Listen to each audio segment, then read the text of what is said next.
nandito na tayo ngayon. Pupuntahan natin yung mga billboard kung saan nandun ako. Pupuntahan natin. Siyempre, kasama natin si Miss Glenda sa picture. Ngayon wala siya. Pupuntahan natin yung Taytay, Morong, Marcos Highway, EDSA. Kanina nabanggit ko na pupuntahan natin yung sa airport pero wala pa pala siya.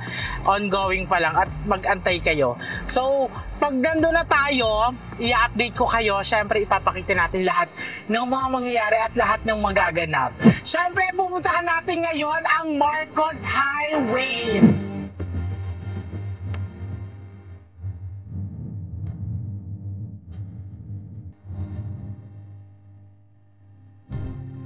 So, ayan, nandito naman na tayo. Mamaya bababa tayo at ipapakita natin yung billboard or yung mga picture namin ni Miss Glenda together, the series. Sobrang excited ako. Alam niyo ba nung nakaraan?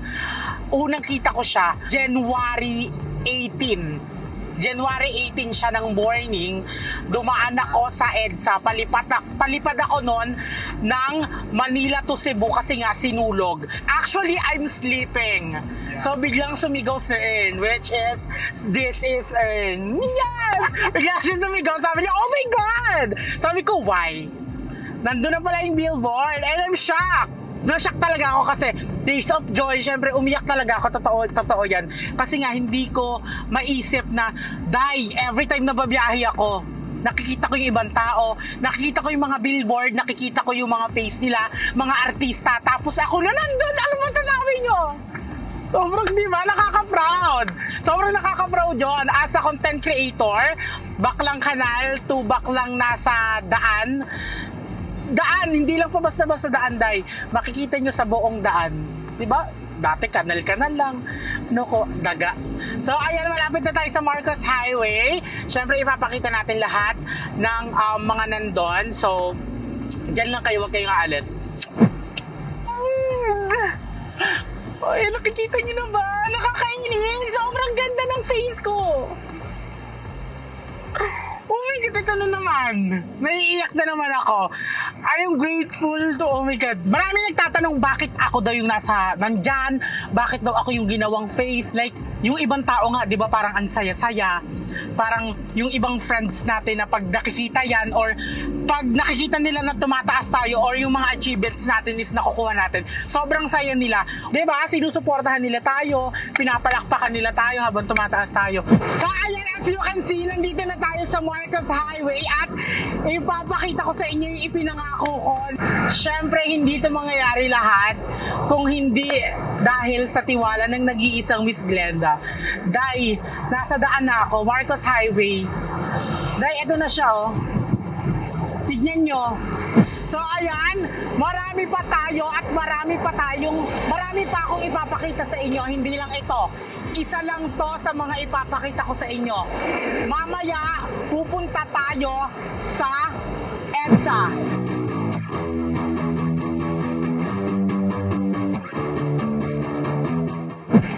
Nandito na tayo ngayon sa EDSA, yes, at papakita ko sa inyo. Actually, hindi ko alam kung pwede tayong pumunta doon sa pinaka-billboard or hindi, pero pag kinaya, syempre pupuntahan natin, pero pag hindi, respect the policy. Okay guys? So, you wanna see it? So, let's go!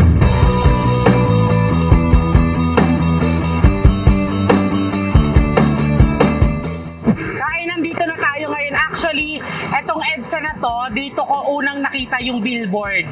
Which is yung face ko at saka yung face nag-iisang Miss Glenda de la Cruz, ang CEO ng Brilliant.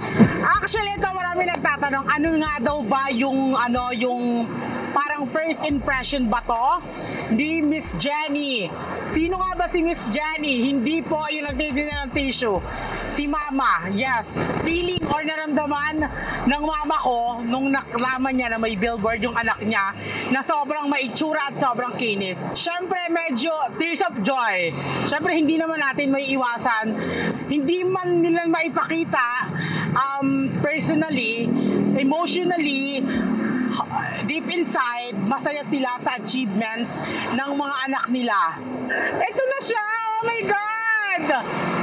I'm so happy and I'm so blessed dahil ito na.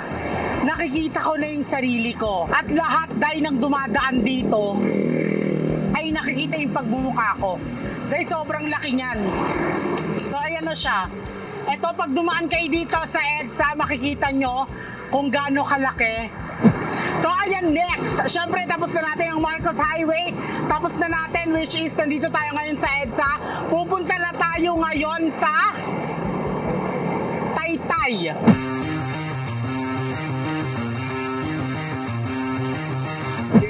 So ayun, nandito na tayo ngayon sa Taytay para makita yung isa. Yes, tapos na tayo sa Marcos Highway, tapos na tayo sa EDSA.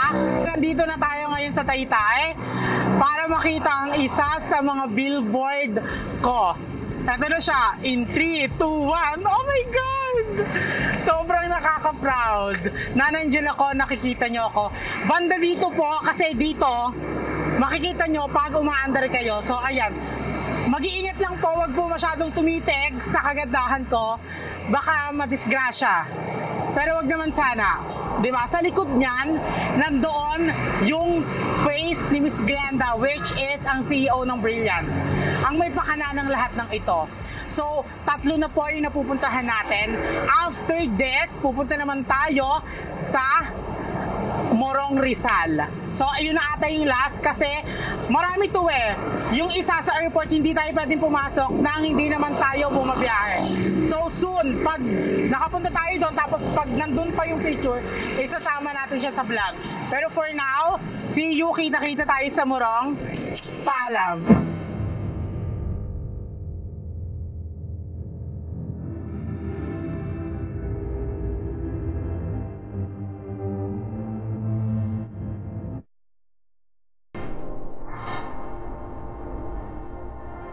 So ayun, nandito na tayo sa Morong. Grabe, sobrang grabe yung nangyari sa araw na to. From Marcos Highway, pumunta tayo ng EDSA. From EDSA to Taytay. Taytay to Morong. Morong Rizal. So ayun, ito na yung last na billboard kung saan makikita nyo na. Ito na siya. Actually, medyo madilim na kasi nga kaninang morning pa kami nag-start, tapos ngayon lang kami natapos. Actually, ito na yung last. So, ayan, sa mga susunod, syempre, abangan nyo. Hindi. So, ayan, go. So, ayan, ito yung yung live nung product. So, ipapakita ko sa inyo. Meron tayo dyan, di ba? Ito. So, ayan, ito yung AHA. Ito po, yung toner. Okay, ito ang kagandahan nito. Pag nag-apply ka nito, para kang nag-skincare, nag-perfume kasi sobrang perfect niya. At gentle lang siya. Hindi siya nagpipil, hindi siya nagbabalat. Ang masasabi ko sa layout, sobrang perfect niya. Sobrang talagang pinag-isipan. Talagang hindi siya, alam mo yon, yung minadali and everything. Sobrang nagpapasalamat ako. Gusto kong pasalamatan, syempre, ang nag-iisang Miss Glenda, ang CEO ng Brilliant. Syempre, nag-iisa yan. Lahat ng tao sa likod dito, yung mga staff, videographer, naiiyak ako, pero kailangan natin maging matapang. Bye everyone, keep flying south, period.